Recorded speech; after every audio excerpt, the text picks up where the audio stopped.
నేను ఎవరైతే నాతో పార్టీలో చేరుతున్నారో తెల్లారి మళ్ళీ పట్టుకెళ్ళి కండువ కప్పడం. సో అట్లా కొంత వాళ్ళ కుటుంబం రాజకీయంగా తండ్రి, కొడుకు, బిడ్డ, భార్య, కోడలు అందరూ ఉన్నప్పుడు నేను సింగిల్గా ఫేస్ చేయాలి కాబట్టి కొంత అజ్ఞాతంగా, కొంత గుప్తంగా కొన్ని వ్యూహాలతోని ప్రజలకు ఒక కాన్ఫిడెన్స్, ఒక విశ్వసనీయతను కల్పించిన కాబట్టి ప్రజలు మార్పు కోరుకున్నారు. ప్రజలు ఆర్థిక కోణాలతోని డాక్టర్ రామచంద్ర నాయక్ను గెలిపించేది ఉంటే నేను గెలిచేటోని కాదు అన్న. చాలా మంది ఎమ్మెల్యే అయిపోయిన తర్వాత ప్రజల్లో ఒక అపోహ ఏందనంటే ప్రతిపక్ష నాయకుడుగా ఉన్నప్పుడు నిరంతరం ప్రజలు అందుబాటులో ఉంటారు, ఒకసారి ఎమ్మెల్యే గెలిచిపోయిన తర్వాత మా ఫోన్లు లేపరు, లేదంటే పెద్ద పెద్ద విల్లాలల్లో కార్లు వేసుకొని హైదరాబాద్లో ఉంటారు, ప్రజలకు దూరంగా ఉంటారు అనే ఒక అపోహ ఉంది. ఇప్పుడు మీరు ఎమ్మెల్యేగా ఉంటారు, ఆ తరహాలోనే మీ పరిపాలన ఉండబోతుందా, నిరంతరం ప్రజల్లోనే ఇప్పుడు కూడా ఉంటారా? రైట్, మంచి ప్రశ్న అడిగారు సోదరా మిత్రమా. ముఖ్యంగా జీరో నుంచి మొదలు పెట్టిన నేను ఆ నియోజకవర్గంలో. నేను ఆ నియోజకవర్గంలో నా 14లో పోటీ చేసినప్పుడు నాతో నాయకత్వం లేదు, ప్రజలు కూడా లేరు. తర్వాత 18 వచ్చేసరికి ప్రజలు కొంత నాతో కనెక్ట్ అయ్యారు. ఆ కనెక్ట్ కావడానికి మెయిన్ నేను ప్రజలకు అనుక్షణం ఎప్పుడైనా స్పందిస్తానే. వాస్తవాలు మాట్లాడాలంటే 18 తర్వాత కూడా కొంత మీ క్యాడర్ని డిస్టర్బ్ చేసే ప్రయత్నాలు జరిగినాయి. నాకు సీట్ రాకుండా కూడా డాక్టర్ రామచంద్ర నాయక్ టికెట్ వస్తే గెలుపు కష్టమైద్దని చెప్పి కూడా కుట్రలు చేసారు. సో ఆయన రాజకీయ ఉద్దండు అని మీరు అన్నారు కదా, ఇట్లాంటి దాంట్లో ఉద్దండు, కుట్రలు చేయడంలో, కుతంత్రాలు చేయడంలో ఉద్దండు. సో అన్ని వ్యూహాలని కూడా తిప్పికొట్టడానికి నేను నాకున్న శాయశక్తులు నేను కృషి చేసిన, అది మీ అందరికి తెలిసిందే.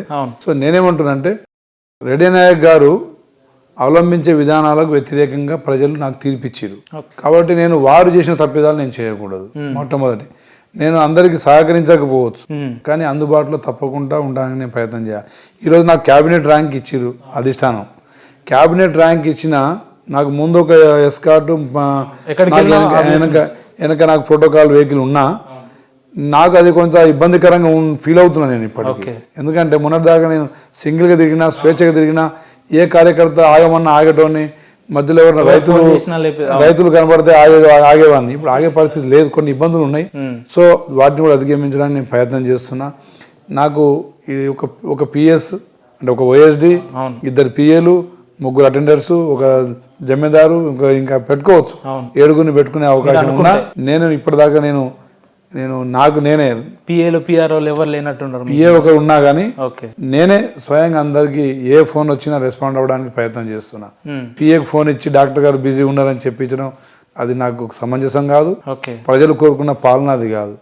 కాకపోతే ఎక్కడన్నా మీటింగ్లు ఉన్నప్పుడు, ఎక్కడన్నా ఇలాంటి ఇబ్బందులు అంటే ఇట్లా ఇంపార్టెంట్ కార్యక్రమాల్లో ఉన్నప్పుడు కొన్నిసార్లు ఫోన్ ఎత్తడం కొంచెం లేట్ అవుతుందేమో కానీ తప్పకుండా నేనే స్పందిస్తా, నేనే కాల్ బ్యాక్ చేస్తా. కాకపోతే ప్రజల్ని కోరుకునేది ఏంటంటే సమస్యలతో నాకు కాల్ చేయండి అని కోరుకుంటున్నా. ప్రజలు అంటే గతంలో చిట్ చాట్ చేసినట్టు కాకుండా ప్రతి విషయంలో ఫోన్ చేయడం కాకుండా ఇంపార్టెంట్ సమస్య వచ్చినప్పుడు కానీ, నా సలహా సూచనలు అవసరం ఉన్నప్పుడు కానీ, నా అవసరం ఉన్నప్పుడే ఫోన్ చేస్తే వారికి కూడా న్యాయం జరుగుతుంది.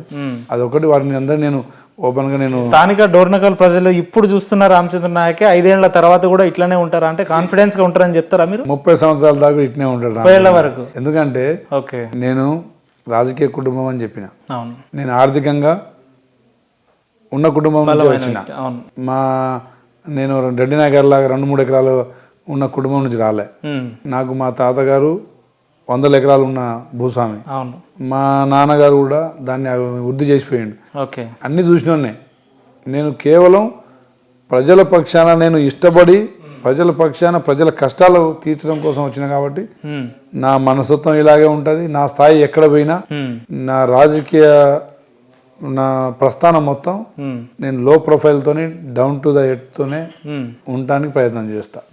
నేను కూడా ప్రజల్ని కోరుకుంటుంది ఏంటంటే ఇప్పుడు అంటే ప్రతిపక్షం నన్ను రాజకీయ నాయకుడిగా మార్చొద్దని చెప్పేసి వాళ్ళందరినీ ప్రాధాయపడుతున్నా, కోరుకుంటున్నా. రాజకీయ నాయకుడికి తేడా ఏందన్నా అంటే రాజకీయ నాయకుడు అంటే కుట్రలు కుతంత్రాలు చేయాలి, ముందు ఒక మాట ఇంకొక మాట చెప్పాలి. మీరు కూడా అట్లా చేయొచ్చు కదా.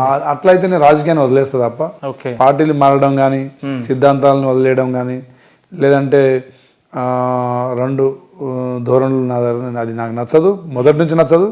నా కుటుంబ సభ్యులు నాకు ఏదైనా విషయాలు కొన్ని ఇట్లా చేయకూడదు అన్నా కానీ నేను నాకు చెప్తే కూడా నేను పట్టించుకోను. కొన్ని విషయాలు నాకు నచ్చాలి, నన్ను ప్రేమతో గెలవాలి, నన్ను మంచితనంతో గెలుచుకోవాలి తప్ప నన్ను తప్పుదారి పట్టించడానికి ఎవరు నన్ను ప్రలోభపెట్టినా ఏం చేసినా నేను దారి తప్పే ప్రసక్తి లేదు. ఎందుకంటే ఒక డాక్టర్గా నేను అన్ని ప్రజల కష్టాలు చూసిన.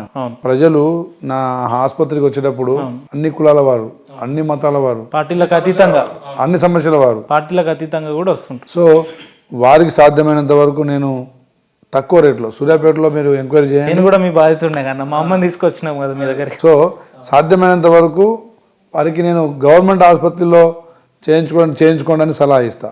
అక్కడ కాని పక్షాన బయట చేసే దాంట్లో సగం రేట్లోనే నేను చేస్తాను. ఇది వాస్తవం. సో నాకు నా డోర్నకల్ నియోజకవర్గంలో ఎంతమంది నన్ను అభిమానిస్తారో సూర్యాపేట పరిసర ప్రాంతాల్లో ప్రజలు కూడా నన్ను అంతే అభిమానిస్తారు. సరే అది జనరల్ స్థానం కాబట్టి నేను ఎప్పుడు అక్కడ ఆలోచించలేదు. కానీ ఇక్కడ మాత్రం ఒక నియంత్రణ మాత్రం కొట్టినాం. అది కోరుకున్నారు, నేను అదే కోరుకున్నా. ఒక నియంత ప్రజల అంటే రాజకీయ ముసుగులో ఉన్న ఒక నియంత, ఒక వ్యాపారి, ఒక మాఫియా